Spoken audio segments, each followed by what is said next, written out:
Rebonjour à tous. Merci encore une fois de votre présence. Et nous allons donc démarrer. Monsieur le directeur, Madame la directrice, messieurs, Madame la rapporteure, mes chers collègues, nous reprenons aujourd'hui nos auditions en recevant Monsieur Benoît Hamé, sous-directeur des politiques de l'habitat au sein de la direction de l'habitat, de l'urbanisme et des paysages, ainsi que Madame Chantal Matissi, directrice du pôle national de lutte contre l'habitat indigne, Monsieur Stéphane Flao, adjoint au sous-directeur des politiques de l'habitat, et Monsieur Denis Solina, chef du bureau de la mobilisation et de l'amélioration du parc privé.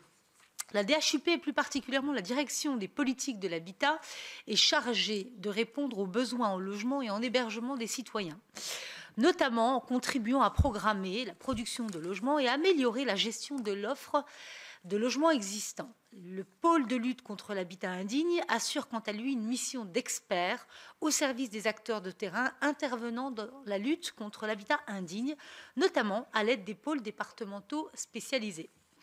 Madame et messieurs les représentants de la DHUP, notre commission d'enquête entend répondre à plusieurs objectifs. Nous souhaitons premièrement mieux déterminer les critères ou les signaux d'alerte permettant de détecter la paupérisation d'une copropriété.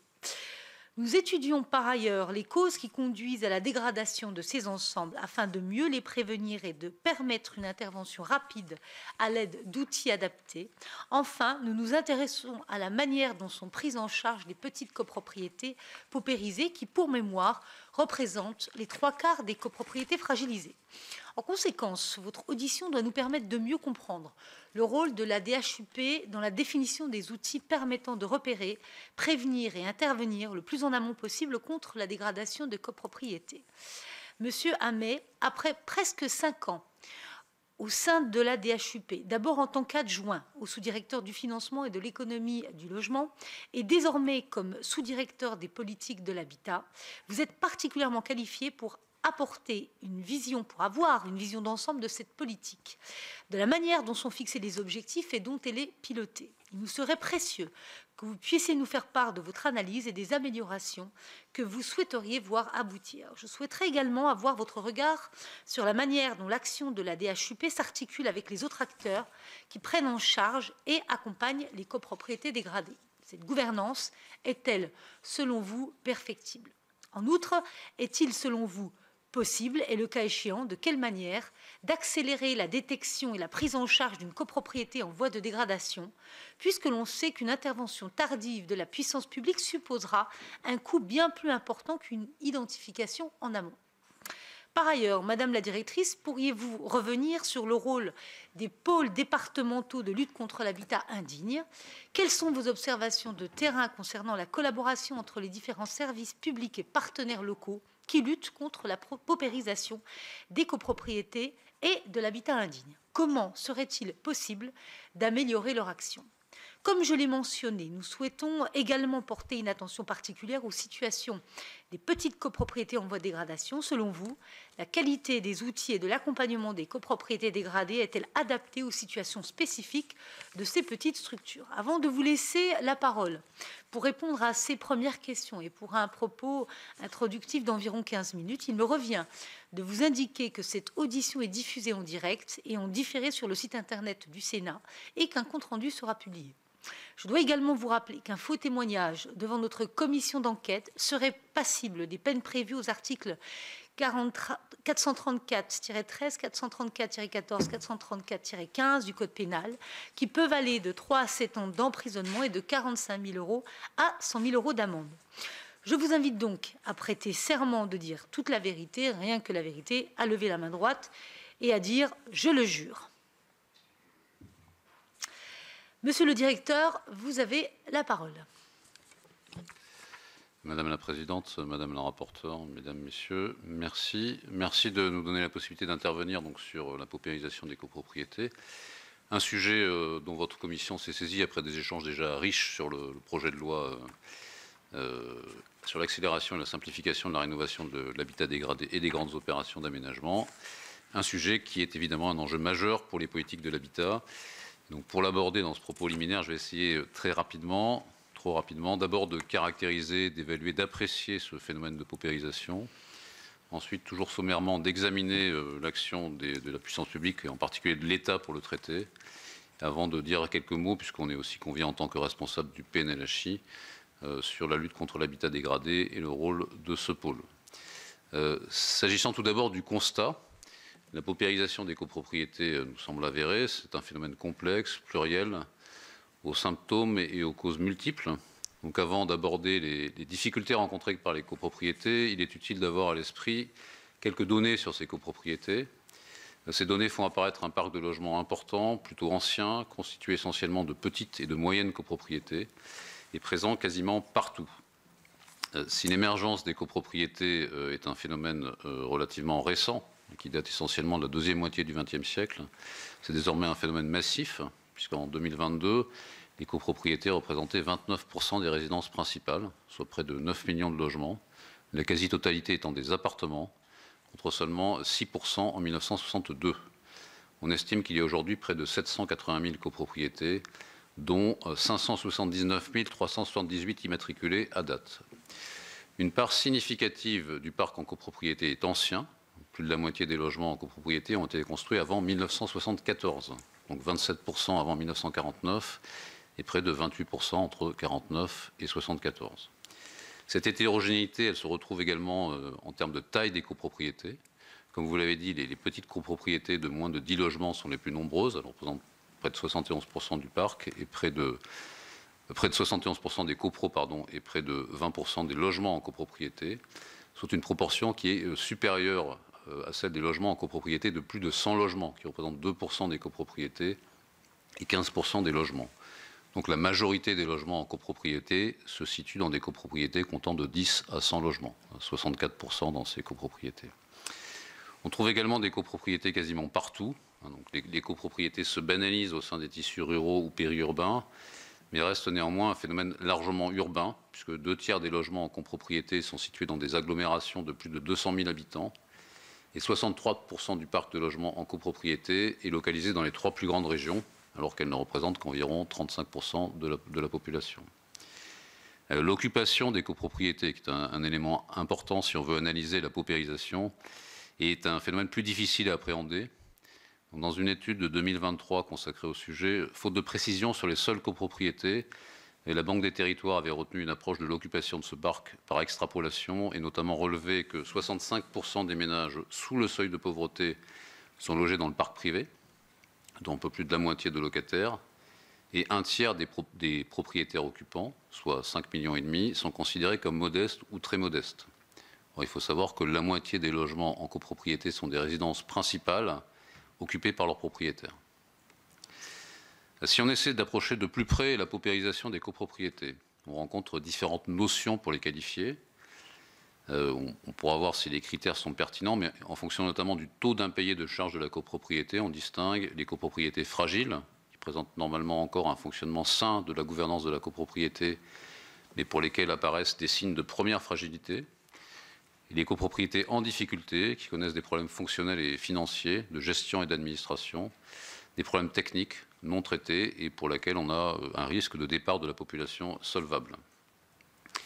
Les copropriétés dégradées, ensuite, sont le stade ultime du processus, où les dispositifs incitatifs ne sont plus suffisants et où l'intervention publique, avec notamment des outils coercitifs, s'avère nécessaire.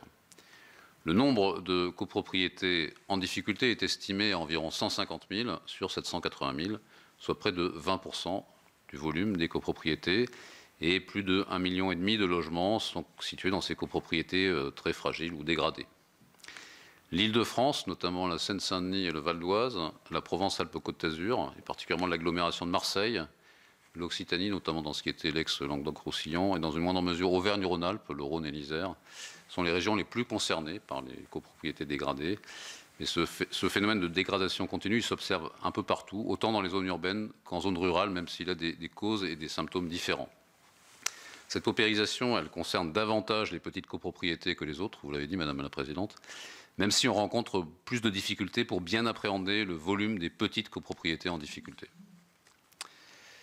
La paupérisation des copropriétés est un phénomène multifactoriel. On a souvent, pas toujours, mais on a souvent un cumul de causes de nature différente, des causes qui peuvent être d'abord liées à la gestion, la mauvaise gestion du syndic notamment. Selon la recherche académique, la capacité des copropriétés à résoudre les difficultés auxquelles elles sont confrontées se joue notamment dans la gestion. Ensuite, on a des causes qui sont liées au bâti, au bâtiment. On peut avoir la fin du cycle technique de l'immeuble qui va nécessiter un réinvestissement. On a les faibles performances thermiques dans un contexte de hausse des prix de l'énergie qui peut peser très lourd. Troisième type de facteur, l'occupation, la paupérisation des occupants et des propriétaires occupants, par exemple des personnes âgées ou des primo-accédants qui ne peuvent pas réinvestir dans les bâtiments pour les maintenir en état ou les mettre à niveau. Puis enfin, on a un quatrième élément qui peut être assez important, assez essentiel, qui est l'évolution du quartier dans lequel s'inscrit la copropriété. La déqualification du quartier peut provoquer le départ de ses habitants les plus aisés, la paupérisation de sa population, évolution qui va entraîner l'augmentation des impayés, puis le sous-financement de l'entretien, et qui va favoriser le développement de pratiques illégales génératrices d'insécurité. Donc on a une spirale de dégradation qui est bien connue, avec un effet ciseau entre les capacités contributives des propriétaires et d'autre part la hausse des charges d'entretien, des charges d'énergie, jusqu'à arriver à un point critique au-delà duquel le redressement de la copropriété va être extrêmement difficile. Donc on peut dresser différentes typologies des copropriétés en difficulté. Je reprendrai celle du rapport Braille, même s'il date un peu, qui répartit les copropriétés en trois catégories, répondant à des enjeux spécifiques. Les copropriétés construites en quartier ancien et antérieur à 1949, qui peuvent disposer de qualités patrimoniales importantes, mais souffrir d'une évolution non maîtrisée du bâti, ainsi que d'un manque d'entretien, et dans certains cas, conduire à une certaine insalubrité. Donc ces copropriétés, on les trouve essentiellement c'est plutôt des petites copropriétés. Ensuite, il y a le parc construit dans les 40 années qui ont suivi la Deuxième Guerre mondiale, qui est aujourd'hui confronté, aujourd'hui depuis quelques années déjà, à une fin de cycle technique et à la nécessité d'améliorer la performance énergétique des immeubles, ce qui conduit à un besoin d'investissement massif, une forme de mur d'investissement. Et donc ces copropriétés d'après 1949 sont généralement des copropriétés de plus grande taille, situées en secteur urbain ou périurbain. Et la troisième catégorie qu'il propose, concerne le parc construit depuis le milieu des années 80, qui est notamment marqué par la mise en œuvre continue de politiques de soutien à la construction, notamment via le soutien à l'investissement locatif par des dispositifs fiscaux, et qui suscite aujourd'hui des inquiétudes, qui peut être un gisement pour les futures copropriétés en difficulté. Face à ce phénomène de paupérisation des copropriétés qui concerne donc des volumes importants et qui renvoie à des situations très différentes, les politiques publiques doivent s'adapter. Donc j'en viens aux actions des pouvoirs publics, de l'État. Les politiques publiques de traitement des copropriétés vont progressivement être déclinées selon trois orientations. D'abord, on a une orientation du traitement de la seule urgence à davantage de prévention. Ensuite, on a le développement d'outils et de programmes multiples pour bien appréhender la diversité des situations. Et la troisième orientation, c'est une augmentation continue des interventions publiques.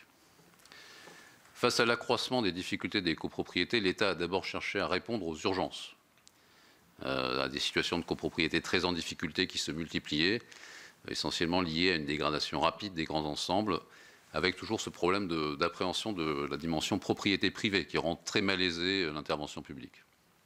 Donc on a une première période qu'on peut qualifier grosso modo des années 90 à 2012, où l'intervention publique est axée plutôt sur des dispositifs curatifs, et donc qu'on peut suivre à travers une succession de textes réglementaires ou législatifs qui ont permis l'émergence du traitement des copropriétés en difficulté en tant que politique publique. On peut noter en 1994 l'apparition des OPA copropriétés, ou en 2000, c'est une étape majeure, la loi SRU, qui a notamment fait de l'ANA un acteur majeur de la mise en œuvre des politiques d'aide aux copropriétés fragiles ou en difficulté. Ensuite, il y a eu d'autres textes, je ne vais pas tous les décliner. Et à partir du rapport Braille de 2012, rapport intitulé « Prévenir et guérir les copropriétés », il y a eu, je crois, une prise de conscience de la nécessité de développer une véritable politique en faveur des copropriétés en difficulté, en passant d'une gestion plus tournée vers l'urgence à une gestion plus stratégique et préventive. Un besoin d'agir en amont, car comme vous l'avez dit, Madame la Présidente, plus on intervient tard, plus ça coûte cher et plus les conséquences sociales, financières, sanitaires, sécuritaires sont lourdes.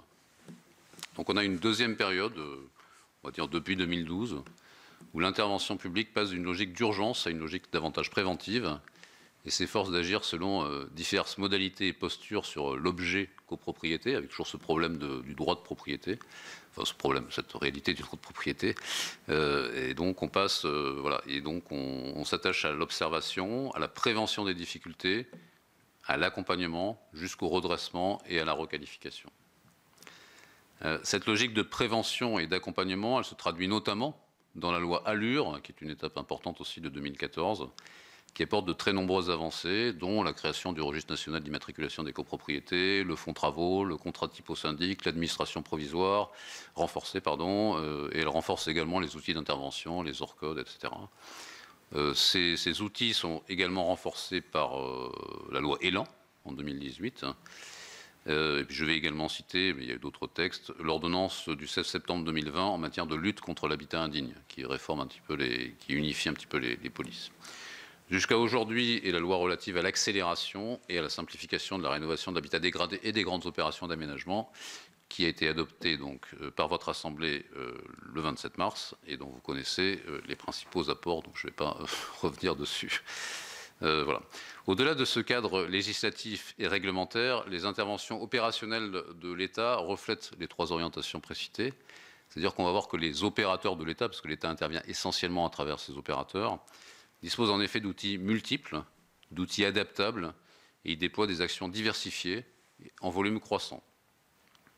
Alors, je voudrais quand même souligner que les logements en copropriété, ils bénéficient ou ils dépendent, comme les autres, des politiques générales, des politiques du logement, politiques de la ville, politiques sociales, avec par exemple les APL qui solvabilisent les locataires.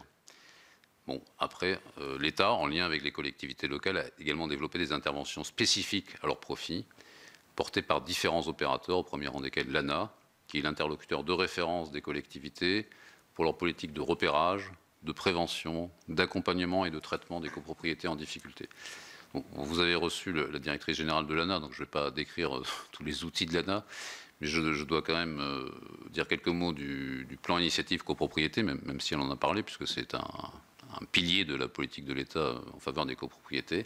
Plan initiative copropriété, donc, qui couvre la période 2018-2027, qui a été lancé le 10 octobre 2018 par le ministre du Logement, qui repose sur une démarche opérationnelle, territorialisée et concertée avec les collectivités locales, et qui vise à la fois le traitement des situations les plus lourdes, mais qui apporte aussi des solutions de prévention et d'accompagnement aux copropriétés identifiées comme fragiles.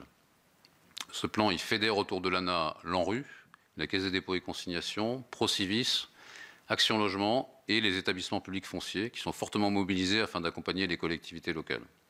C'est un plan qui a des moyens très, très significatifs, puisqu'il est doté de 3 milliards d'euros sur 10 ans, dont 2 milliards d'euros de financement apporté par l'ANA, 500 millions d'euros par l'ANRU et 240 millions d'euros par Procivis. Donc pour l'État, à travers l'ANA, ça représente une dépense de l'ordre de 200 millions d'euros, puis il contribue également au financement de l'ANRU. Donc c'est un plan qui est relativement, pas si on peut parler de massif, mais quand même très significatif, et qui couvre 17 sites en suivi national et 147 sites en suivi régional, et qui comporte 3 axes d'action, et on retrouve un peu ce que je disais tout à l'heure. La transformation pour les copropriétés les plus en difficulté, c'est-à-dire on va éteindre une copropriété en démolissant, en restructurant les immeubles, le redressement, et puis la prévention, développer la mise en place d'actions de prévention pour les copropriétés présentant des fragilités avérées et pour éviter qu'elles entrent dans une spirale de déqualification. Bon, enfin, Madame Mancret-Taylor a développé un petit peu le plan, donc je ne vais pas aller plus loin. Il y a également des risques nouveaux qui sont identifiés pour les copropriétés, la hausse du coût de l'énergie et puis les investissements en matière de rénovation énergétique qui sont nécessités par les obligations de la loi climat et résilience. Et pour y faire face, l'État, à travers l'ANA, intervient également de manière croissante en faveur de la rénovation énergétique des copropriétés, avec la mise en place notamment de MPR Copro, MaPrimeRénov' Copro, qui a bénéficié en 2023 à des copropriétés représentant plus de 30 000 logements pour près de 200 millions d'euros, dont 90 millions d'euros pour 11 757 logements en copropriété fragile. Et pour 2024, les crédits ouverts au budget initial sont de 614 millions d'euros pour un objectif, une cible de 90 000 logements, 90 000 logements dans des copropriétés à travers MPR Copro. Voilà. L'État intervient également à travers d'autres programmes nationaux, ciblant des territoires spécifiques et donc d'autres typologies de copropriétés en difficulté. Pour les copropriétés en quartier prioritaire ou en quartier ancien, quartier prioritaire de la ville ou quartier ancien, l'ANRU peut, aux côtés de l'ANA, financer des actions ciblant ou impactant des copropriétés en difficulté intégrées dans le nouveau programme national de rénovation urbaine. Donc, nouveau programme national de rénovation urbaine, donc vous savez qu'il est doté de 12 milliards d'euros d'équivalent subvention et dont l'exécution est prévue jusqu'en 2030. Et l'ANRU a également porte toujours le programme national de requalification des quartiers anciens dégradés, le PNRCAD, dont l'achèvement est prévu en 2025. Et au travers de ces deux programmes, il y a 122 projets relevant de ces deux programmes qui intègrent des actions en faveur de copropriétés en difficulté. Je ne développerai pas également d'autres programmes parce que vous allez recevoir la directrice, mais sont également déployés les programmes Action Cœur de Ville, lancés en 2018, qui s'adressent en priorité aux villes moyennes, pôles d'attractivité hors du périmètre des métropoles, et le programme Petites Villes de demain, donc, qui a été lancé en 2020 pour les villes de moins de 20 000 habitants situées hors des grands pôles urbains. Et ce sont deux programmes qui comportent des volets amélioration de l'habitat, et notamment amélioration de l'habitat ancien dégradé important, qui bénéficient également aux copropriétés en difficulté. Je voudrais également citer, au titre des interventions de l'État à travers ses opérateurs, l'action des établissements publics fonciers, qui interviennent massivement sur cette thématique au travers des ORCOD IN. Les établissements publics fonciers bénéficient d'une ressource fiscale ad hoc qui leur est affectée au travers de la taxe spéciale d'équipement dans la limite de 5 € par habitant et donc peuvent porter des interventions massives. J'en arrive à mon troisième point, parce que l'État développe également des dispositifs de lutte contre l'habitat indigne, notamment coordonnés par le pôle national de lutte contre l'habitat indigne. Des dispositifs qui, sans être spécifiquement ciblés sur les copropriétés, leur bénéficient également. S'il me reste du temps, je vais dire quelques mots, mais je ne sais pas si... le parc privé indigne est évalué à 420 000 logements en métropole et concerne plus d'1 million d'occupants, auxquels il faut ajouter plus de 100 000 logements insalubres, alors ce n'est pas exactement la même typologie, dans les départements ultramarins. Pour la France métropolitaine, la part des logements indignes en copropriété est estimée à 25% du total. En matière de lutte contre l'habitat indigne, on observe un petit peu le même mouvement que pour ce que j'ai expliqué tout à l'heure, c'est-à-dire le renforcement progressif de l'action publique depuis 20 ans. L'ensemble des textes, des procédures, des outils et des financements ont été progressivement et profondément remodelés pour gagner en efficacité et essayer de simplifier l'action publique, notamment pour les copropriétés. Les financements consacrés à la lutte contre l'habitat indigne montrent l'investissement de la puissance publique sur le sujet. Alors là, je dispose des chiffres de 2022, ceux de 2023 étant encore en cours de consolidation. Mais en métropole, l'État a engagé, à travers ses différents opérateurs ou directement, de l'ordre de 230 millions d'euros pour la lutte contre l'habitat indigne, dont 196 millions d'euros accordés par l'ANA pour les travaux de traitement de l'habitat indigne et très dégradé de 14 555 logements. Et au sein de ces 196 millions d'euros pour la lutte contre l'habitat indigne engagés par l'ANA, il y en avait 67 millions d'euros qui sont allés à des copropriétés. Et outre-mer, on a de l'ordre de 50 millions d'euros qui ont été engagés pour la lutte contre l'habitat indigne, financés sur la ligne budgétaire unique du ministère des Outre-mer. La coordination et l'animation de la politique nationale de lutte contre l'habitat indigne relève du PNLHI. Le PNLHI a été créé au début des années 2000. Il était précédemment sous l'autorité du délégué interministériel pour l'hébergement et l'accès au logement, le DIAL. Il est désormais intégré depuis 2021 à la DHUP, donc au ministère de la Transition écologique et de la cohésion des territoires, qui est notamment chargé de la politique du logement. Le PNLHI est une structure très légère qui fédère en fait un réseau d'experts correspondants techniques issus des services déconcentrés, des ARS, des collectivités territoriales et des ADIL, et qui adopte pour ce faire un positionnement interministériel. Il développe, vous l'avez évoqué, le réseau des pôles départementaux de lutte contre l'habitat indigne. Le PNLHI joue un rôle d'expertise sur toutes les situations de logement indigne, un rôle de conseil, un rôle de formation, d'information, d'appui juridique et technique des acteurs locaux que sont les services de l'État, les PDLHI, également les préfets et les sous-préfets référents de lutte contre l'habitat indigne qui sont nommés dans chaque département. Donc avec la DHUP et ses partenaires, le PNLHI porte également la stratégie nationale de lutte contre l'habitat indigne, qui se décline ensuite à travers des plans d'action qui a été élaboré en 2021. Le PNLJ s'est particulièrement mobilisé en 2023 sur les questions relatives au traitement des copropriétés dégradées, puisqu'il a accompagné la mission Hanotin-Lutz. Et puis ensuite, il a participé à l'élaboration du projet de loi qui a conduit au texte de loi qui a été adopté la semaine dernière.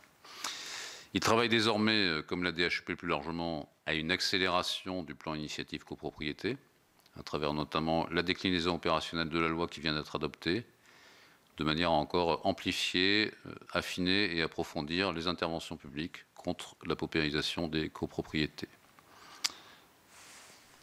J'en ai terminé. Merci beaucoup. Madame la directrice. Merci. Donc, effectivement, le pôle national de lutte contre l'habitat indigne, comme vous l'avez souligné tout à l'heure, est une mission nationale de coordination, d'animation de cette politique de lutte contre l'habitat indigne. Et à partir de là, on intervient également partiellement sur les copropriétés dégradées. Benoît Hamel l'a dit tout à l'heure, 25% du PPPI, donc du parc privé potentiellement indigne, concerne ces copropriétés. Mais l'habitat indigne, effectivement, qui relève d'une définition juridique dont les contours sont très cadrés, hein. On est sur toutes les situations qui portent atteinte à la santé et à la sécurité dans l'habitat. Donc on est sur des situations qui sont déjà d'une gravité avérée.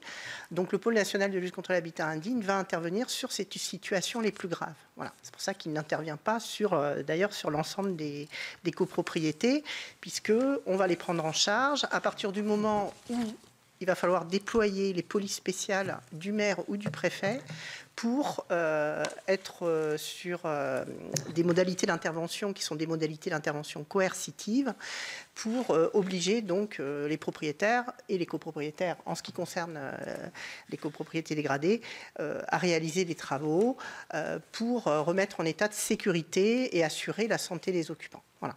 Et ces polices spéciales de lutte contre l'habitat indigne, qui ont été réformées, on l'a dit, par l'ordonnance de 2020, ont simplifié l'action publique et ont aussi accéléré cette action publique. Voilà. Et lorsqu'on accélère cette action publique, ça veut dire qu'on va monter en puissance à la fois sur le nombre de procédures qui sont prises dans chacun des départements et au niveau national, et on va aussi avoir une capacité de traitement qui va être beaucoup plus fluide et un pouvoir d'intervention qui va être beaucoup plus fluide sur ces arrêtés. On prend un peu plus de 5500 arrêtés par an, qu'on soit sur les procédures d'insalubrité ou les procédures de mise en sécurité. Aujourd'hui, on n'a pas d'indicateur qui permet de sortir le chiffre concernant les copropriétés sur ces insalubrités. On a une enquête annuelle nationale sur la lutte contre l'habitat indigne et donc on va intégrer cet indicateur parce que ça me semble effectivement important. Mais j'ai fait un sondage la semaine dernière pour essayer de savoir sur les différents territoires quel était le pourcentage ou le taux de procédure dans les différents départements qui concernait les copropriétés dégradées. Par exemple, en Seine-Saint-Denis, on a 30% des procédures d'habitat indigne qui concernent les copropriétés dégradées. Ce taux va être aussi, par exemple, assez élevé dans les Alpes de Haute-Provence parce qu'il y a une action très forte en matière notamment de RHI, Tirorie, de mobilisation des dispositifs opérationnels. Et ce taux va être bien évidemment assez élevé sur la ville de Marseille, mais il va être par contre très faible dans l'ensemble des départements qui sont à connotation plus rurale et sur dans lesquels l'habitat indigne est considéré comme touchant en majorité de l'habitat individuel. Voilà. Donc c'est très divers en fonction des territoires. Et donc la prise en charge des copropriétés dégradées se fait via les pôles départementaux de lutte contre l'habitat indigne, mais aussi via l'animation spécifique des opérateurs, comme on l'a dit, et notamment des agences. Et les pôles départementaux de lutte contre l'habitat indigne créent spécifiquement l'interface avec les différents dispositifs sur les territoires, que ce soit les politiques locales de l'habitat via les PLH, que ce soit les dispositifs et les animés de l'ANA, les OPA RU, les OPA effectivement, qui traite aussi les copropriétés dégradées, les dispositifs plus coercitifs de RHI Tirori. C'est-à-dire qu'on va avoir un traitement spécifique à ce moment-là des copropriétés qu'on va accompagner, puisque ne l'oublions pas, en amont de l'intervention publique sur les copropriétés dégradées, lorsque les situations sont graves et avérées, on a la prise de procédures coercitives qui sont les préalables à l'ouverture des différents financements, des différents opérateurs, l'ANA, l'ANRU, pour ne citer que ces opérateurs-là, puisque les collectivités viennent aussi abonder les financements. Donc aujourd'hui, les pôles départementaux de lutte contre l'habitat indigne, puisque c'était un peu la question que vous posiez, sont en capacité d'assurer cette interface, d'une part, puisque dans leur mission, on a effectivement les notions de signalement, donc on a des outils de services publics qui nous permettent aujourd'hui de détecter en masse les situations. On est là aussi pour signaler, on est là pour traiter les situations et pour résorber ce parc d'habitat indigne qui se renouvelle, hein, on l'a vu bien sûr très fréquemment. Donc aujourd'hui, en plus des 5500 arrêtés qui sont pris au titre des polices spéciales du maire et des préfets, on a effectivement une participation des PDLHI en interface avec les programmes nationaux ou locaux qui sont des vrais accélérateurs de traitement de l'habitat indigne en copropriété. On l'a cité tout à l'heure, que ce soit les actions cœur de ville, les petites villes de demain. On a plus de 29% des copropriétés qui sont en secteur QPV, mais on a aussi 21% des copropriétés qui sont en secteur action cœur de ville. Et on assure cette interface, bien sûr, avec les différents dispositifs, puisqu'on a aussi déployé sur les territoires plus de 1000 dispositifs d'animation de l'ANA qui sont mobilisés en interface avec les pôles départementaux de lutte contre l'habitat indigne. Les pôles départementaux de lutte contre l'habitat indigne, ils existent maintenant depuis 20 ans. Ils ont fait leurs preuves en termes de gouvernance territoriale, puisqu'ils ont cette souplesse de pouvoir s'adapter à la fois aux partenariats existants, mais aussi de pouvoir mobiliser du partenariat privé éventuellement pour travailler sur le sujet de la lutte contre l'habitat indigne. 90% des PDLHI disposent de plans d'action sur les territoires, c'est-à-dire disposer de plans d'action 2019-2021, c'est-à-dire ont localement élaboré une stratégie, ont localement élaboré un plan d'action, et souvent dans les fiches actions de ces plans d'action de lutte contre l'habitat indigne, on a bien sûr la prise en charge du traitement des copropriétés dégradées qui ont été repérées par les collectivités, dans les PLH, dans les périmètres des différents dispositifs d'OPA, etc. Voilà, on a une force de frappe avec les PDLHI puisque 84% d'entre eux au niveau national disposent d'un guichet unique de recensement des situations, de mise en cohérence et de traitement de ces situations. Donc ça, c'est assez fondamental. Et aujourd'hui, c'est les chiffres de la semaine dernière, 65% des départements et des pôles départementaux de lutte contre l'habitat indigne ont intégré la plateforme numérique de signalement histologe, qui est un véritable service public qui permet à tous les particuliers de signaler les situations à travers, grâce à un téléphone portable notamment. Et donc, on modernise aussi l'accès au signalement et la mise en cohérence des données. Voilà. Et comme autre chiffre, je pourrais vous dire que quand même 89% des PDLHI disposent d'indicateurs de suivi et 96% également apportent un appui méthodologique aux collectivités locales sur le traitement de l'habitat indigne, que ce soit au niveau juridique, technique, ou aussi sur la question des copropriétés pour les départements qui effectivement ont mis en avant ce besoin. Voilà. Donc en plus du renforcement de l'action publique sur les territoires depuis une vingtaine d'années et des dispositifs que l'on a cités, notamment avec les derniers textes qui ont été approuvés par le Parlement, on a effectivement une stratégie d'intervention sur les territoires. Elle est déclinée localement, et c'est pour ça que ça fonctionne, j'allais dire, à l'échelle départementale, mais aussi à l'échelle des EPCI, puisque la politique de l'habitat, bien sûr, relève de cet échelon-là. Et on travaille vraiment en réseau sur ces questions de lutte contre l'habitat indigne et de copropriété dégradée. Voilà ce que je pouvais vous dire sur les missions en interface avec les territoires. Après, plus particulièrement sur l'action nationale du pôle, on anime des journées nationales sur lesquelles cette thématique des copropriétés est souvent mise en avant lors de nos journées nationales. On développe aussi dans notre pôle ressources des guides. On a des guides sur les copropriétés dégradées, des modules de formation qui sont déployés chaque année sur la question des copropriétés. On a au moins 3 sessions annuelles à l'attention des services de l'État et des collectivités locales sur la question des copropriétés dégradées. Et c'est un sujet bien sûr qui nous percute et qui nous intéresse au plus haut point, puisqu'il fait partie des réalités locales de l'habitat indigne, au même titre que les autres situations. Voilà. Après, on peut différencier l'approche urbaine et l'approche sur les territoires ruraux, notamment au niveau des moyens qui sont déployés par les territoires. Il est vrai qu'au niveau local, sur les départements, on va s'appuyer essentiellement sur les outils de l'ANA, avec notamment les opérations programmées d'amélioration de l'habitat, aussi avec les dispositifs de prévention que sont les VOC et les POPAC. Mais on va également pouvoir suivre quelques copropriétés. Il faut que les collectivités soient aussi en mesure de développer de l'ingénierie.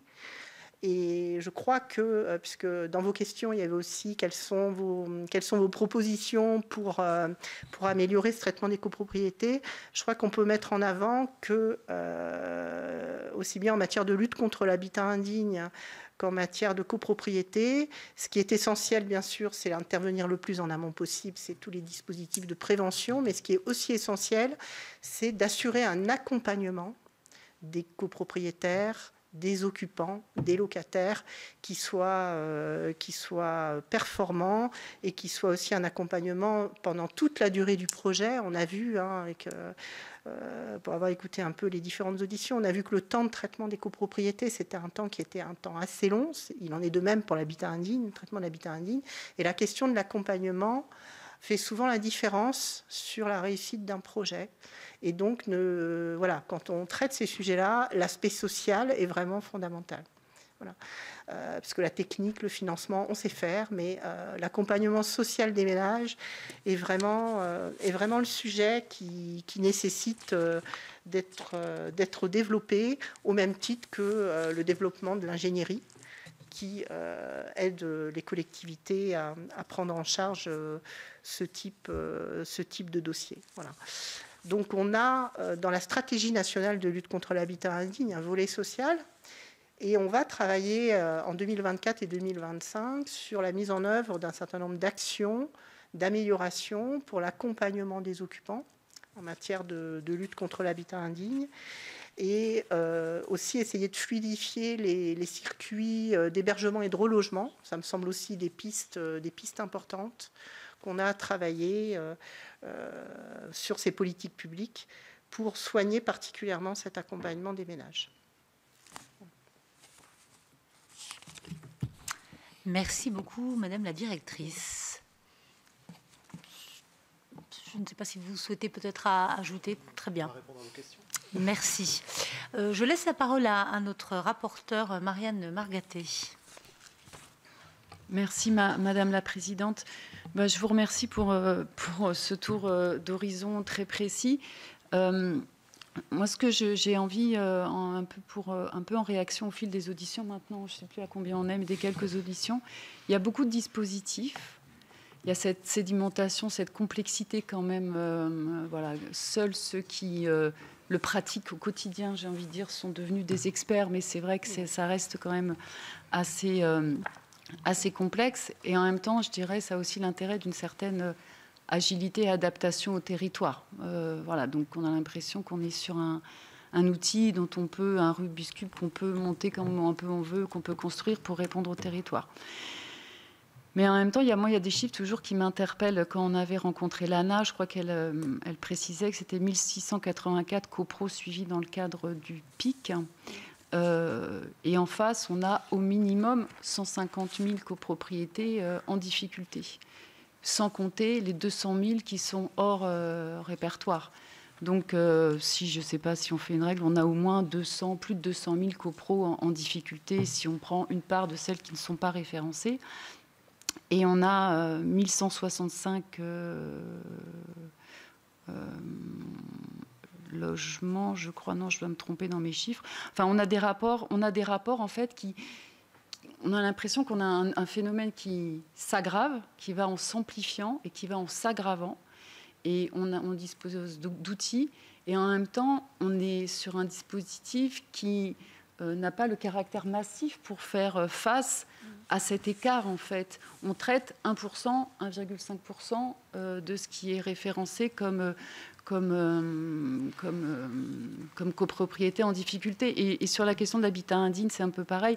Si on met en regard, alors c'est tout, comme on est plein dans les chiffres, vous dites 5500 signalements de logements indignes. C'est ça, hein, 5500 procédures. 5500 procédures, pardon. Alors, c'est vrai que c'est la photographie à l'instant T. On a 420 000. En 2019, l'ANA avait en tout cas dit 420 000 logements insalubres. Alors, on est insalubre, oui, on n'est pas tout à fait sur la même notion. Mais, voilà, moi, c'est un peu cet écart entre ce qu'on est capable de faire sur les territoires quand on réussit à mobiliser la volonté politique des élus, des moyens financiers complémentaires des communes ou des intercos, enfin parfois des associations qui viennent s'investir dans notamment toute l'information, l'accompagnement et les actions de l'ANA, ça reste, je dirais, extrêmement...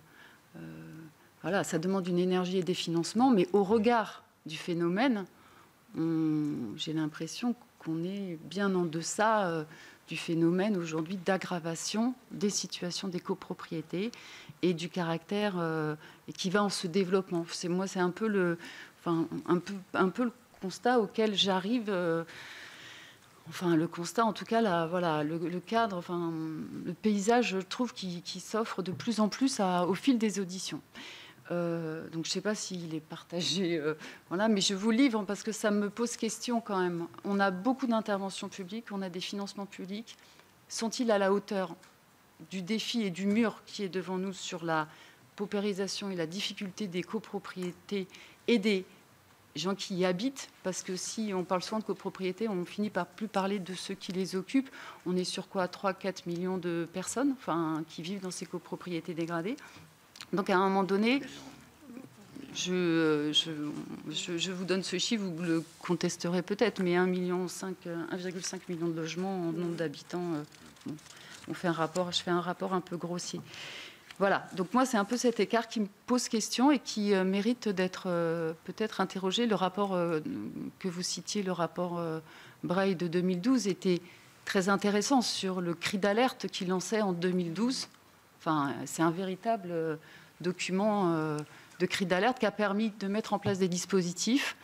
Pour autant, est-ce que ces dispositifs, comment sont-ils véritablement efficaces? Et notamment, nous, ce qui nous intéresse sur les petites copropriétés qui sont peut-être en plus un angle mort, voilà, en tout cas plus difficile à appréhender. Est-ce qu'ils sont réellement efficaces? Est-ce qu'ils demandent à être améliorés? Est-ce que les moyens financiers sont à la hauteur du mur qui est devant nous et de l'enjeu que vous avez rappelé, social, de sécurité publique, sanitaire, etc. Est-ce que les communes ou les intercos, main dans la main, ont les moyens humains nécessaires pour être sur le terrain, pour lutter contre, pour détecter l'habitat indigne? Aujourd'hui, on sait très bien que les services d'hygiène et de salubrité sont en grande difficulté. On ne trouve plus d'agents formés. Et quand on en trouve, en général, ils sont aspirés par les grosses collectivités qui ont développé une politique publique extrêmement ambitieuse. Et donc, voilà. Donc, ce qui déshabille les autres communes. Donc, moi, c'est un peu sur ce périmètre un peu global, avoir un échange là-dessus. Et je voulais peut-être plus précisément intervenir sur... Vous parliez de l'inquiétude, en tout cas du suivi sur... l'investissement locatif qu'il y a eu dans les copropriétés, l'inquiétude voilà, les inquiétudes, les conséquences d'un investissement locatif trop fort. Enfin, vous aviez soulevé cette question. Est-ce que vous pouvez la développer? Est-ce que par ailleurs, vous avez une inquiétude ou pas sur les ventes HLM et les copros mixtes, ou comment est-ce qu'elles, si elles se font, comment elles se font dans les meilleures conditions pour préserver l'intérêt des futurs accédants? Voilà. Est-ce que ça, c'est une inquiétude ou pas du tout? Et je voulais avoir une précision sur le montant du budget sur l'habitat indigne. C'est 196 millions, je crois, qui a été donné tout à l'heure. Sauf à ce que je dise une bêtise qui est peut-être possible, mais en 2000, je n'ai pas mes lunettes, en 2009, il était de 322 millions, il me semble. Enfin, c'était ce qui avait été souligné dans le rapport de la Cour des comptes. Est-ce que le périmètre a changé, ou pourquoi il y a une telle baisse au vu de l'enjeu que représente l'habitat indigne? Je vous remercie. Merci, Madame la rapporteure. Je vais essayer de traiter certaines de ces questions. Et évidemment, au regard de l'ampleur des enjeux, le nombre de copropriétés qu'on cite peut effectivement laisser penser qu'on embrasse une toute petite partie de la situation. Alors, un premier élément de réponse, c'est qu'on a quand même une augmentation très significative des volumes qui sont traités. Alors, ça ne répond que partiellement à la question, mais c'est quand même une réalité. C'est-à-dire qu'en quelques années, il y a eu une montée en puissance très forte des interventions publiques.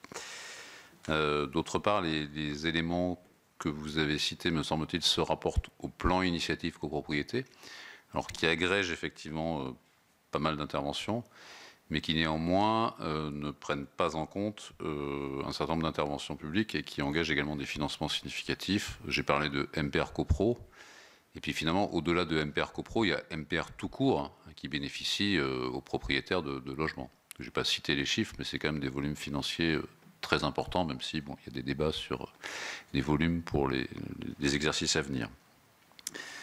Par ailleurs, lorsqu'on donne les volumes de copropriété traités dans le cadre du PIC, ça ne reflète pas forcément de manière... Enfin, ce n'est pas forcément un très bon indicateur parce que ce sont quand même essentiellement, notamment pour toute la partie nationale, des grosses copropriétés. Et donc, il me semble que pour la partie nationale de mémoire, on avait à peu près 30 000 logements pour 170 copropriétés. Donc on embrasse finalement proportionnellement beaucoup plus de logements et de personnes que simplement le volume, ce que laisse à penser le volume de copropriété. Ensuite, il y a d'autres programmes que le plan initiative copropriété. Bon, je les ai évoqués, mais bon, enfin voilà, il y a les programmes de l'ANRU, le PNR4, le NPNRU, et puis au-delà de ces programmes, la volonté des pouvoirs publics, mais enfin, tout le travail d'accompagnement, ou toutes les opérations programmées, etc. Alors c'est vrai que ça reste des petits volumes, mais ça ajoute quand même à toute cette... enfin, je pense que c'est aussi à prendre en compte quand on évalue l'ensemble des interventions publiques. Voilà un petit peu pour essayer de donner un peu plus... Enfin, d'élargir un petit peu le spectre par rapport à la seule vision à partir du programme Initiative Copropriété. Ensuite, vous avez évoqué le cas des petites copropriétés, alors qu'on cite souvent comme un angle mort des politiques publiques en matière de lutte contre les copropriétés. Bon, alors c'est vrai que c'est, comme je l'ai dit, hein, les petites copropriétés sont par nature beaucoup plus difficiles à appréhender. D'abord parce qu'on ne les connaît pas, puisqu'elles ne sont pas immatriculées. Donc c'est plus compliqué d'aller les chercher. Et donc, mais on pense qu'il y en a une majorité, effectivement, qui peuvent être considérées comme fragiles ou en difficulté. Ensuite, elles sont beaucoup plus disséminées, hein, puisqu'on trouve des petites copropriétés dans les grandes villes ou dans les zones urbaines. Par exemple, 10% des copropriétés de Seine-Saint-Denis auraient 4 lots ou moins. Mais néanmoins, on en trouve beaucoup dans les petites villes ou les villes moyennes en zone rurale. Donc c'est très éclaté. C'est vrai que c'est plus délicat à appréhender. Et donc c'est vrai que pour diverses raisons, ces petites copropriétés sont moins bien prises en compte par les dispositifs d'aide. Notamment, je crois que ça a déjà été dit, mais parce que pour l'obtention d'une aide de l'ANA, il faut qu'il y ait 75% des lots qui soient en nombre ou en tantième soient consacrés à l'habitation en résidence principale, ce qui peut poser des problèmes pour des petites copropriétés où il y a des commerces. Bon. Donc tout ça nécessite des adaptations. Bon.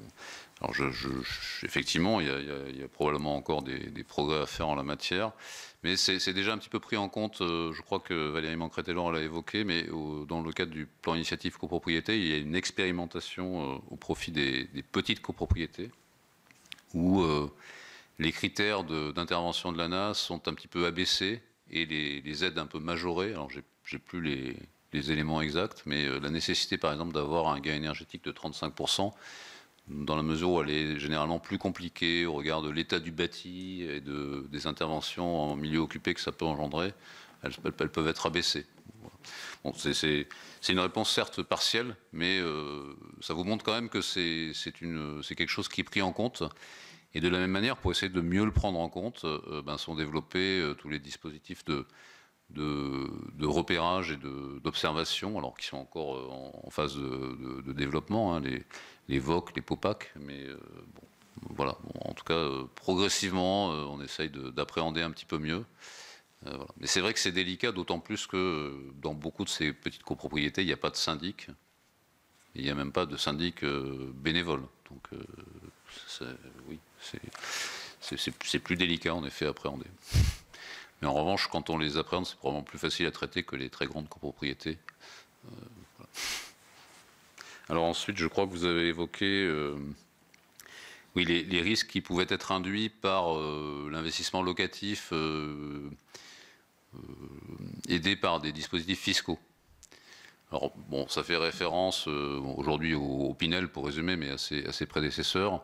Bon, il y a eu de nombreux rapports d'inspection diverses sur le Pinel, etc. Et c'est vrai que il partage généralement le constat que dans la mesure où le Pinel est parfois appréhendé simplement comme un investissement et pas un produit financier d'une certaine manière, il peut y avoir, c'est pas un cas général, mais il y a une plus forte proportion de propriétaires bailleurs qui sont moins investis dans la gestion de leurs biens. Ça, c'est un premier point. Et d'autre part, ça a pu représenter des volumes importants de programmes immobiliers, et donc dans lesquels il y a peu de propriétaires occupants. Alors, il n'y a pas forcément de corrélation directe entre la proportion de propriétaires occupants et l'investissement dans la gestion de la copropriété, mais il peut y avoir un lien quand même. Et donc, oui, on observe, en tout cas sur certains programmes, dans certaines zones qui sont quand même essentiellement constituées d'immeubles qui ont été érigés sur la base de ces dispositifs d'aide fiscale, une dégradation peut-être plus avancée. En tout cas, c'est des difficultés qui remontent régulièrement dans les rapports d'inspection. Donc c'est à ça que je faisais allusion, et voilà, et ça peut engendrer un risque pour le futur. Et ça explique aussi pourquoi les pouvoirs publics préfèrent aujourd'hui encourager l'investissement l'investissement des investisseurs institutionnels dans le parc locatif privé, puisque ce sont quand même des investisseurs plus avisés ce sont des professionnels de l'investissement et de la gestion du parc, et donc on observe moins ces dérives que l'on a pu observer sur des programmes essentiellement portés par des dispositifs d'investissement locatif consacrés aux particuliers. C'est à ça que je faisais allusion. Pour ce qui concerne la vente HLM et les copropriétés mixtes, alors effectivement c'est une difficulté qui est identifiée. Je ne suis pas certain qu'à ce stade ce soit une difficulté majeure, parce que les volumes de vente HLM restent quand même relativement limités. Maintenant, on est très sensible, et les bailleurs sociaux sont très sensibles à ce sujet. C'est pour ça notamment que maintenant il y a des dispositions qui permettent aux bailleurs sociaux de rester gestionnaires des immeubles dans lesquels ils ont cédé des logements à leurs occupants notamment.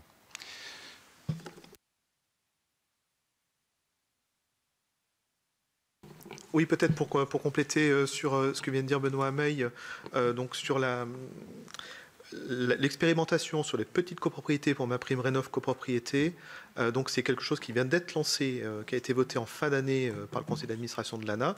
Donc ça commence là depuis le 1er janvier 2024 et ça va se déployer sur 3 ans, hein, puisque comme ça a été dit tout à l'heure, le temps de la copropriété est un temps long, donc il faut un peu de stabilité. Donc effectivement, c'est sur 3 ans. C'est les petites copropriétés de 20 lots, donc c'est vraiment un dispositif très adapté aux copropriétés que vous visiez.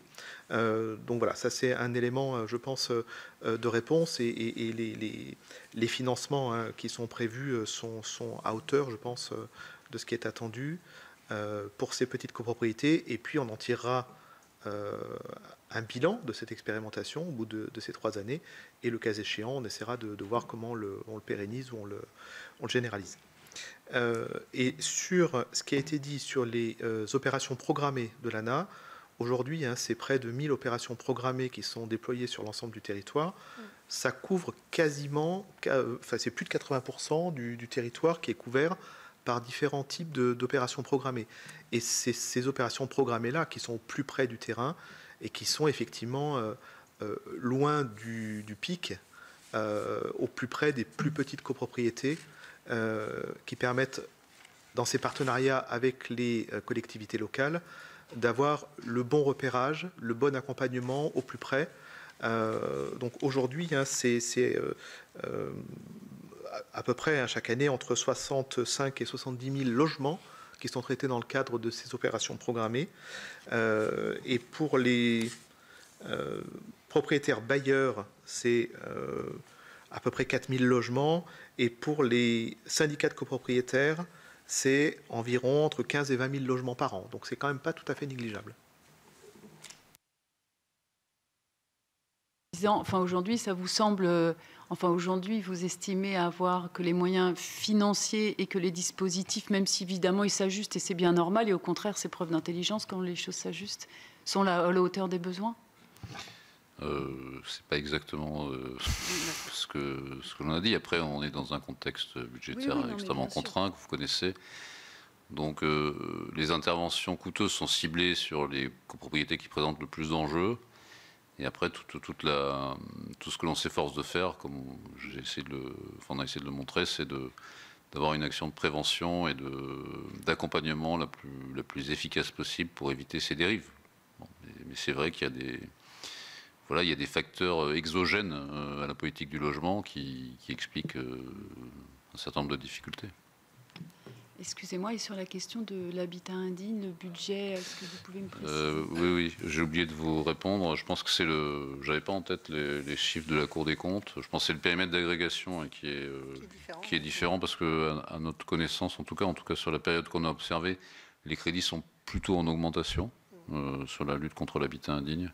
Enfin, il faudra qu'on compare entre les chiffres de la Cour des comptes et moi, je peux vous détailler ce que j'intégrais dans ce périmètre. Mais enfin voilà, je ne sais pas à quoi renvoyer les chiffres de la Cour des comptes pour être transparent.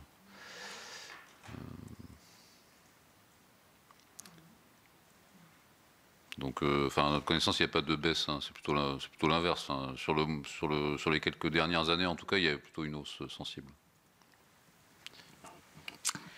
Merci. Je donne la parole à notre collègue Laurent Burgois. Merci beaucoup, Madame la Présidente. Merci, Mesdames, Messieurs. Alors, je me présente Laurent Burgois, je suis sénateur du Gard et j'ai été pendant 2 mandats adjoint au maire à la rénovation urbaine politique de la ville, à la ville de Nîmes. Donc, ces sujets de copropriété, je les connais un peu. J'allais dire, c'est plutôt l'expérience d'un élu de terrain et j'allais dire un élu municipal de Cambouis, c'est bien, parce que quand on est élu municipal, on est plutôt dans le Cambouis, c'est l'expérience. Moi, peut-être à la différence, mais que Madame le rapporteur me pardonne, je serais un peu plus, alors je ne sais pas si c'est le côté sénatorial, plus en rondeur, et dire, on critique souvent l'État, mais je pense que dans ce domaine-là, l'État est plutôt présent. Je veux dire, franchement, en matière d'action sur les copropriétés, on a les outils. Je pense qu'on part de l'observatoire le plus classique en passant par l'OPH, copropriété privée, plan de sauvegarde, hors code d'intérêt national, puisqu'à Nîmes, nous avons le premier hors code, enfin un peu depuis pour Nîmes comme ça, d'intérêt national de province. Donc, les outils, on les a. Bon, après, il faut, j'allais dire, avoir des élus motivés, travailler en concertation avec les autres collectivités, avec l'État local dont on a besoin, mais je pense que les financements, on les a. Enfin, quand on est... moi, ma question, elle est plutôt, c'est le problème de la lenteur des projets. Par rapport à l'attente de nos concitoyens, lenteur qui est due essentiellement à ce que dans ces projets-là, nous touchons quand même à un droit, moi ça me dit constitutionnel important, c'est le droit à propriété. Et comment on pourrait améliorer encore l'efficience de ces politiques par rapport à ce droit de propriété qui est un droit constitutionnel sur lequel, c'est vrai, on le voit, et quel que soit, j'allais dire, on ne peut pas faire haro non plus sur les syndics copropriétés. Après, ça dépend chacun à sa personnalité, chacun. Mais c'est vrai qu'on pourrait en dire beaucoup sur les syndics, parce que certains ne mobilisent pas assez, ne sont pas assez mobilisés. Mais je dirais comment on pourrait, par rapport à ce droit constitutionnel, faire en sorte que les pouvoirs publics, on aille beaucoup plus vite par rapport à l'attente de nos concitoyens. Alors, je fais plutôt une question plus philosophique que pratique. Quant après, et j'en terminerai par rapport aux copropriétés, je crois que les petites copropriétés dans la ruralité, je crois que le problème qu'il y a, c'est le manque d'ingénierie. On sait bien, quand on est sénateur, on sait très bien que plus on va vers la ruralité plus profonde, avant tout, c'est le manque d'ingénierie. Or, on sait que dans ces projets, pour pouvoir améliorer les copropriétés, il faut avoir une ingénierie des collectivités forte. C'est ce qui manque, notamment, même au niveau des communautés de communes, une communauté de communes très rurale, manque d'ingénierie, et donc soit le refaire après de l'ingénierie du département, s'il y en a, soit elle attend l'ingénierie de l'État, et on sait que l'ingénierie de l'État est de plus en plus contrainte. Voilà. Donc ma question était plutôt plus philosophique que technique ou financière, c'est qu'est-ce que vous en pensez, vous, mesdames, messieurs, par rapport au droit de propriété, comment on pourrait améliorer, alors on ne va pas être anticonstitutionnel, mais par rapport à une forte attente de nos concitoyens, comment on pourrait faire en sorte que ces projets aillent beaucoup plus vite? Alors je sais que c'est une question fondamentale, peut-être vous pouvez avoir un temps de latence pour me répondre.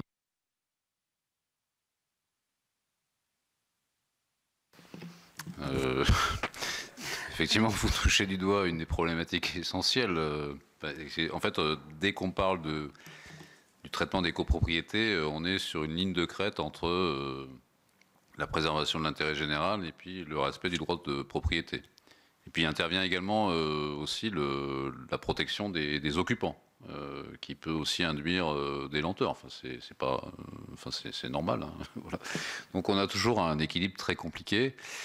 Et comme en plus dans ces programmes, il y a tout un aspect embarquement de l'ensemble des parties, donc concertation, relogement, enfin s'il y a besoin des occupants, c'est le relogement peut être extrêmement long aussi quand on doit intervenir, faire des interventions lourdes, et il est d'autant plus long que le parc disponible est limité. Donc voilà, c'est quand même aussi l'un des principaux facteurs de lenteur. Donc je pense qu'on a essayé un petit peu au fil des textes et particulièrement dans la loi qui vient d'être adoptée d'aller au plus loin sur cette ligne de crête. Mais les échanges qu'on a pu avoir sur le sujet ont montré que c'était quand même compliqué. Ce compromis entre respect du droit de propriété, protection des occupants et puis relative rapidité dans l'intervention. Donc, d'autant que par ailleurs, voilà, il y a tout un aspect d'accompagnement social qui fait que ça nécessite énormément de temps, tout un aspect de portage foncier. Donc je sais pas ce qu'on peut dire là-dessus. Je pense qu'on a quand même avancé avec un certain nombre d'articles qui ont été adoptés. Je pense à celui qui était l'article 3, je crois que c'est aujourd'hui l'article 9, mais j'ai plus en tête les dernières évolutions, mais sur l'expropriation en remédiable.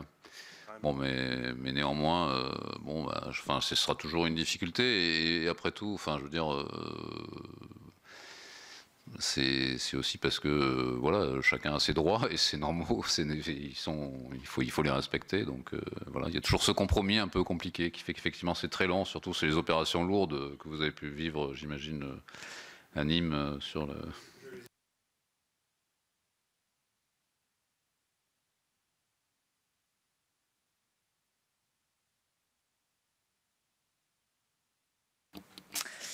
D'autres questions, peut-être, Madame la rapporteure?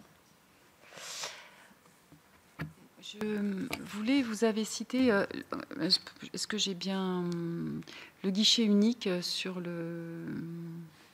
la question de l'habitat indigne? Est-ce que vous appelez le guichet unique, c'est histologue, c'est ça? Je ne sais pas comment histologe. Alors, est-ce que vous trouvez, je sais pas, vous me direz si c'est ça, et est-ce qu'il fonctionne bien, ou est-ce qu'il est en phase en quelle phase de développement? Est-ce que tout le monde s'en saisit bien? Voilà, c'est vraiment une question, parce que c'est vraiment, je crois, une démarche individuelle, personnelle, en tant que occupant d'une copro dégradée. Donc, comment est-ce qu'il est connu? Comment est-ce que ça peut être un outil efficace pour des signalements? Et vous avez parlé du fonctionnement que des PDLHI sont développés partout aujourd'hui en France. Est-ce que malgré tout, et que ça fonctionne plutôt bien, mais est-ce que malgré tout, il y a des marges d'amélioration sur le fonctionnement des PDLHI et sur le partenariat, sur la gouvernance? Est-ce que vous détectez des marges d'amélioration à proposer?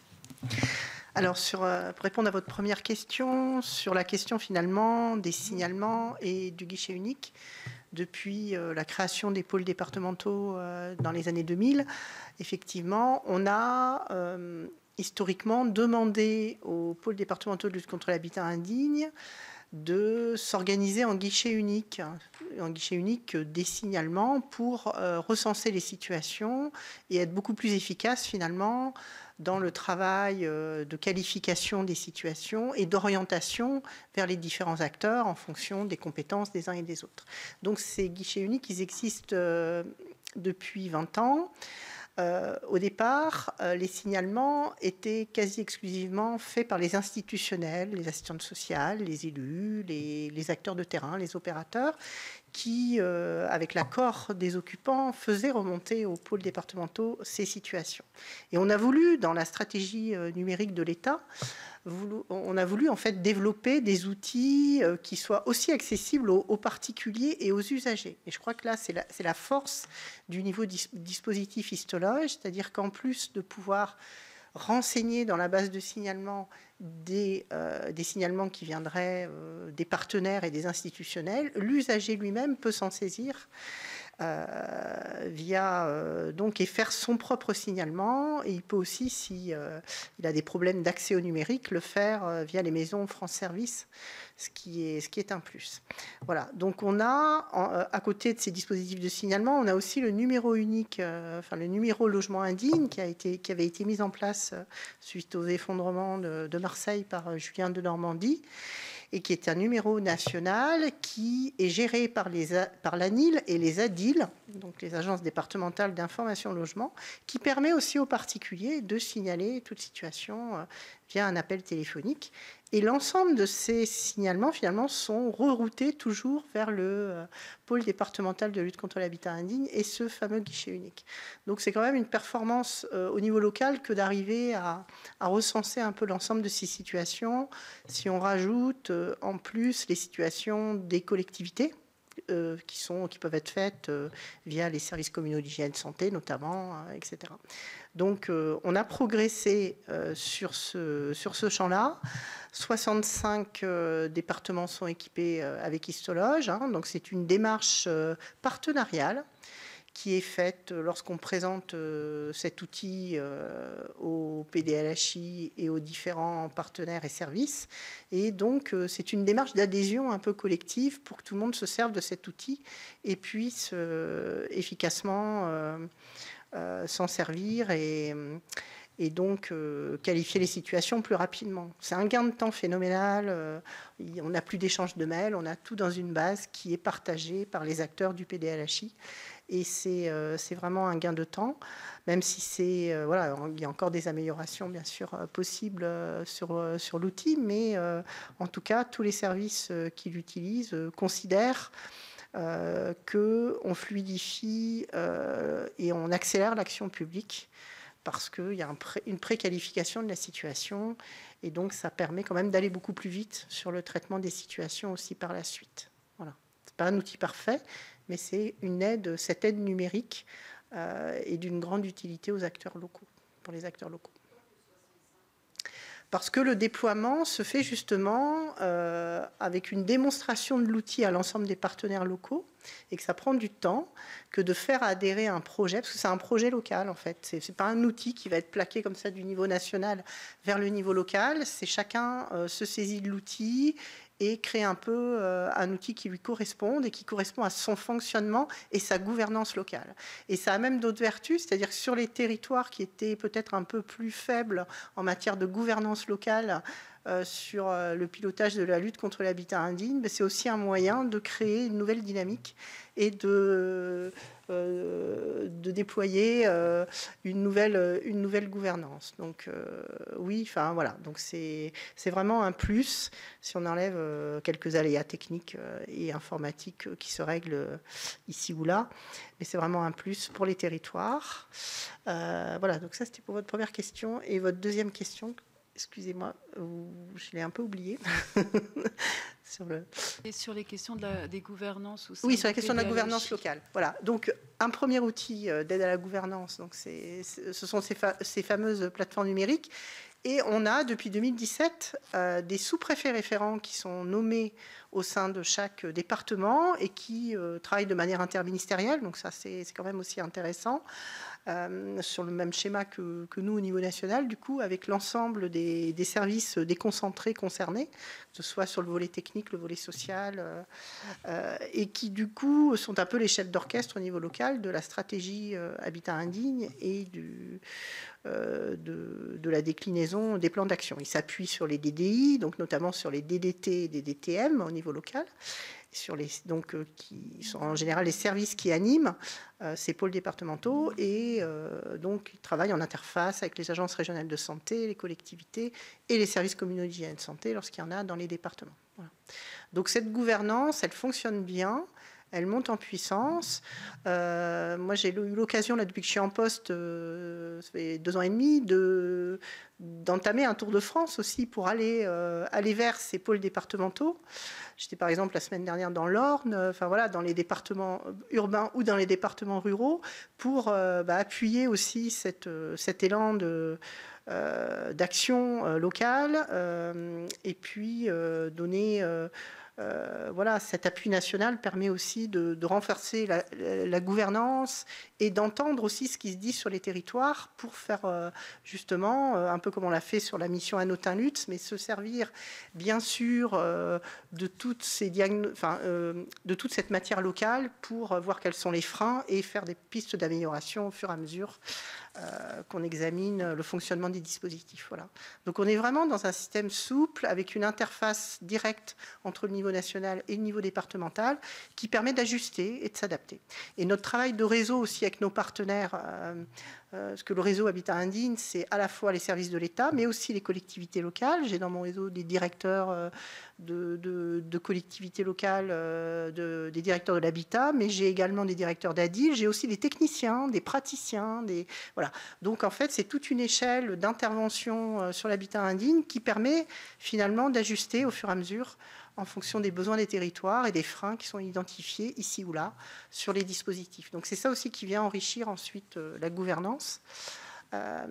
Et donc il nous faut sans arrêt, j'allais dire, aussi par les instructions que l'on donne aux services, faire ces petits réajustements, mais qui font partie aussi de l'agilité entre le niveau national et le niveau local, et qui me semble tout à fait légitime de pouvoir travailler comme ça. On est un service où on fait de l'aller vers, et ça c'est fondamental, c'est-à-dire qu'on va systématiquement vers les territoires, et cet accompagnement des territoires nous permet d'avoir des politiques publiques qui sont le plus concrètes et le plus adaptées possible, enfin du moins on l'espère, aux besoins des territoires.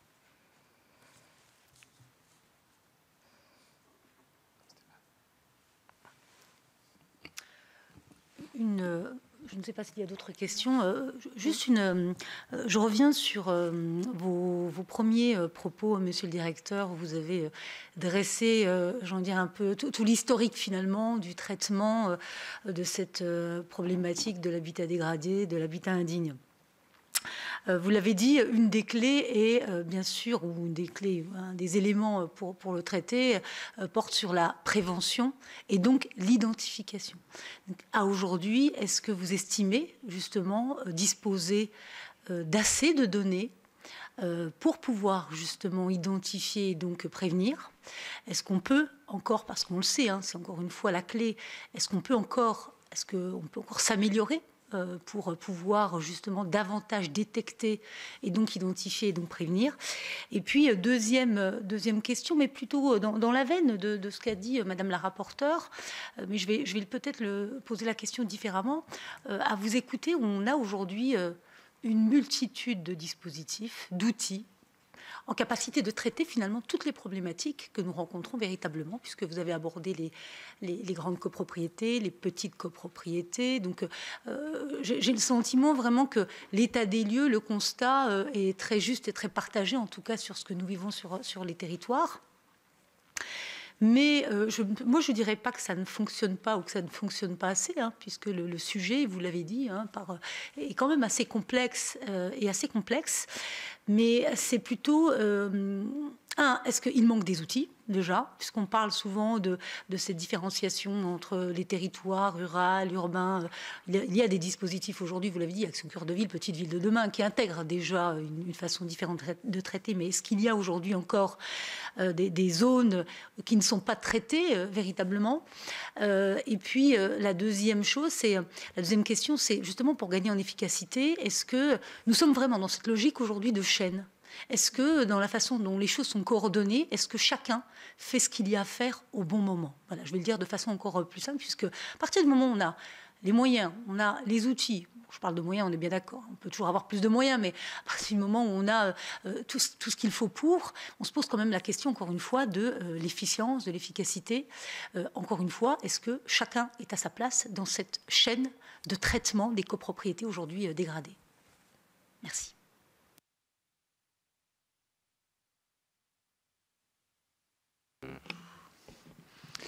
Est-ce qu'on a tous les outils pour identifier aujourd'hui les copropriétés, enfin les difficultés, pardon? Probablement non, mais on en a beaucoup plus qu'il y a quelques années. Voilà, donc le principal progrès, je pense, ça a été la création du registre national d'immatriculation des copropriétés. Mais est-ce qu'il existe des pistes aujourd'hui de travail ou de réflexion dans ce sens? Parce que ma question, c'est surtout ça, vous nous l'avez bien précisé. Mais est-ce qu'on pourrait aller plus loin, justement, pour ce recueil de données?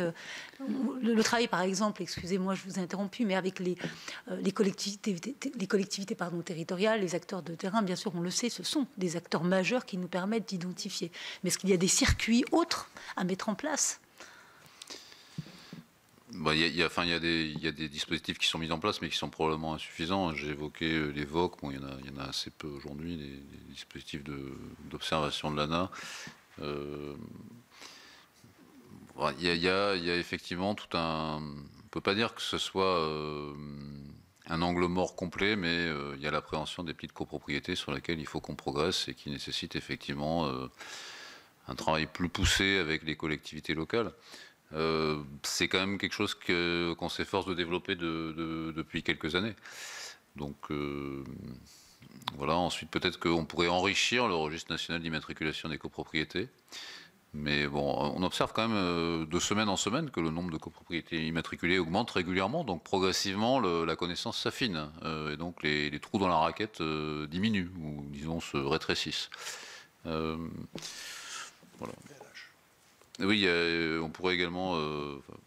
vas-y.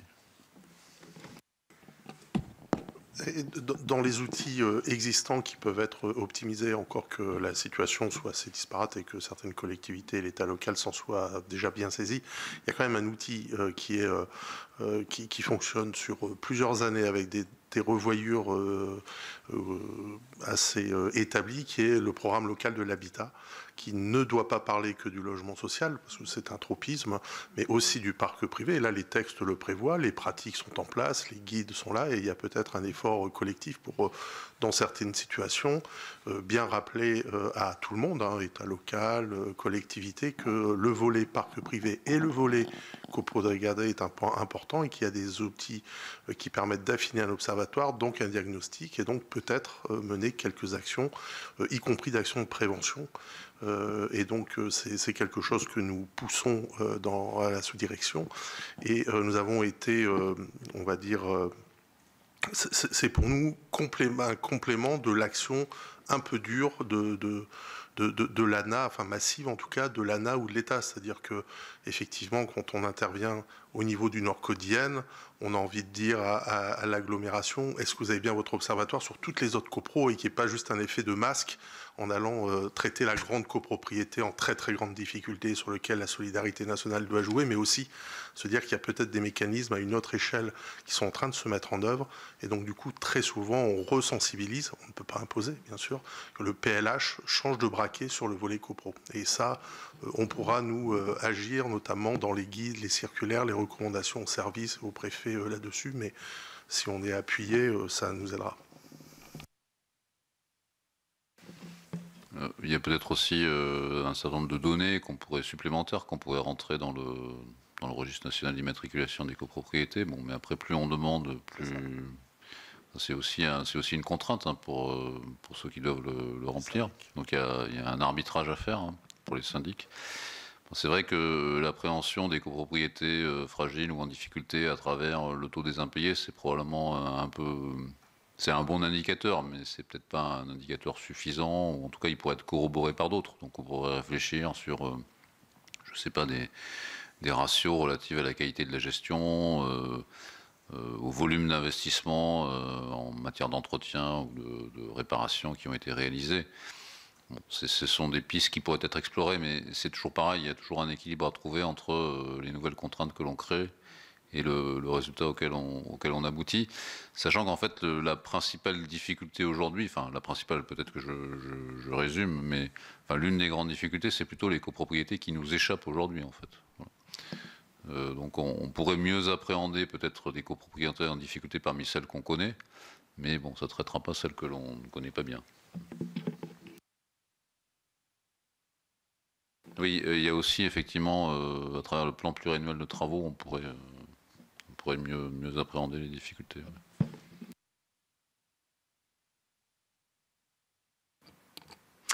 Et sur la coordination des acteurs ?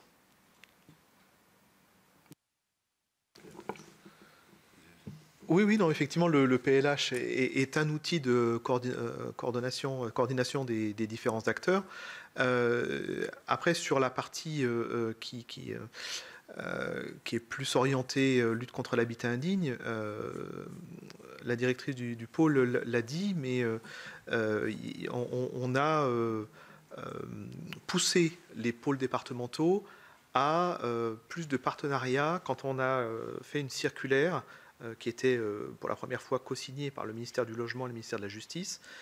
En fait, la politique de lutte contre l'habitat indigne est extrêmement partenariale. Elle réunit énormément d'acteurs différents, les collectivités, le ministère du Logement, le ministère de la Justice, le ministère de la Santé. Et donc, en fait, là, c'est un des axes de la stratégie, hein, de pousser à plus de partenariats. Et on va travailler à une nouvelle circulaire qui, cette fois, va inclure les actions dirigées sur la santé. Voilà, le but, c'est de pousser à plus de partenariats. L'une des avancées de la précédente circulaire, c'était d'encourager à la création des groupements locaux de traitement de la délinquance. Et ça a été efficace. Et donc le but, c'est de renforcer cette action-là encore. Voilà, ça c'est un des axes plus orientés lutte contre l'habitat indigne. Après, sur la détection des situations sur les plus petites copropriétés, tous les programmes dont on a parlé tout à l'heure, à la fois les opérations programmées, mais aussi les programmes type Action Cœur de Ville, Petite Ville de demain, qui sont dotés d'une ingénierie spécifique, sont un des facteurs essentiels de repérage aussi. Donc certes, le registre, c'est l'outil, je pense, aujourd'hui de base, via le taux d'impayé, mais il y a des détections de signaux faibles via la LHI, via les programmes partenariaux avec les collectivités. Et je pense que c'est vraiment ça l'outil, les outils principaux de repérage des situations, les signaux faibles qui seront moins... on peut avoir des copropriétés qui font l'objet de zéro impayé, qui fonctionnent bien, mais qui ne font aucun effort de mise aux normes, aucun effort de travaux, etc. Si on ne les accompagne pas non plus, elles finiront par basculer dans de la difficulté. Bon, les dispositifs qu'on met en œuvre, les dispositifs de droit commun de l'ANA, MaPrimeRénov' notamment, mais il y en a d'autres, permettent normalement d'aider aussi ces copropriétés-là qui ne sont pas aujourd'hui encore dégradées, mais il faut quand même qu'on ne les oublie pas. Voilà, il faut qu'on les accompagne. Mais vraiment, je pense que on n'a probablement pas tout couvert, mais le spectre aujourd'hui est relativement large, à la fois en détection et en accompagnement. Et n'oublions pas le temps long, hein, parce que je le redis à chaque fois, mais la vie d'une copropriété, à part les copropriétés dans les dispositifs de requalification où l'AG ne fonctionne plus, l'AG reste quand même l'échelon de base de vie de la copropriété. Donc ça reste l'échelon qui détermine et décide in fine de ce qu'on fait sur la copro. Donc c'est eux qu'il faut convaincre. Eh bien, écoutez, Madame, Messieurs, un grand merci à vous pour tous les éléments apportés. Et écoutez, je vous donne rendez-vous, comme vous le savez surtout, je replace le cadre de cette audition dans le cadre de cette commission d'enquête dont le rapport sera présenté avant fin juillet. Encore merci et bonne fin de journée à vous.